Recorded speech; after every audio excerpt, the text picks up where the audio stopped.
চট্টগ্রাম ৪ আসনে সীতাকুণ্ড আসনে বিএনপির সাবেক যুগ্ম মহাসচিব আসলাম চৌধুরী দলীয় মনোনয়ন না পাওয়ায় তার কর্মী সমর্থকেরা ঢাকা চট্টগ্রাম মহাসড়ক অবরোধ করে বিক্ষোভ করছেন। ফলে মহাসড়কের দুদিকেই সৃষ্টি হয়েছে দীর্ঘ যানজট। ফৌজদারহাট থেকে সেখানকার পরিস্থিতি জানিয়েছেন সহকর্মী মনিরুল ইসলাম পারভেজ।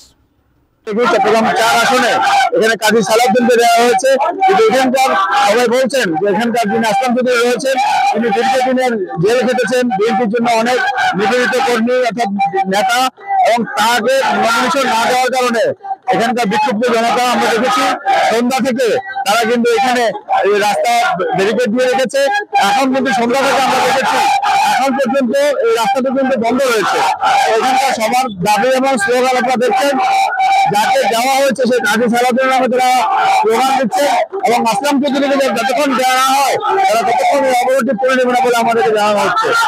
দীর্ঘ 9টি বছর কারাগারে ছিল, নেতা কর্মীদের পাশে ছিল আসলাম চৌধুরী। এখন যাকে নমিনেশন দেওয়া হয়েছে কাজী সালাউদ্দিন, একে সীতাকুণ্ডের মানুষ ছিলেন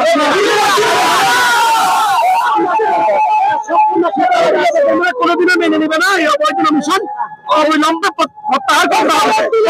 আমরা যেটা বলছিলাম, এই সালাউদ্দিন যে নমিনেশন দেওয়া হচ্ছে তার নমিনেশন প্রত্যাহারের দাবিতে যতক্ষণ দেওয়া না হয় তারা ততক্ষণ এই অবরোধটি চালাবেন বলে আসলে আমাদেরকে জানানো হয়েছে।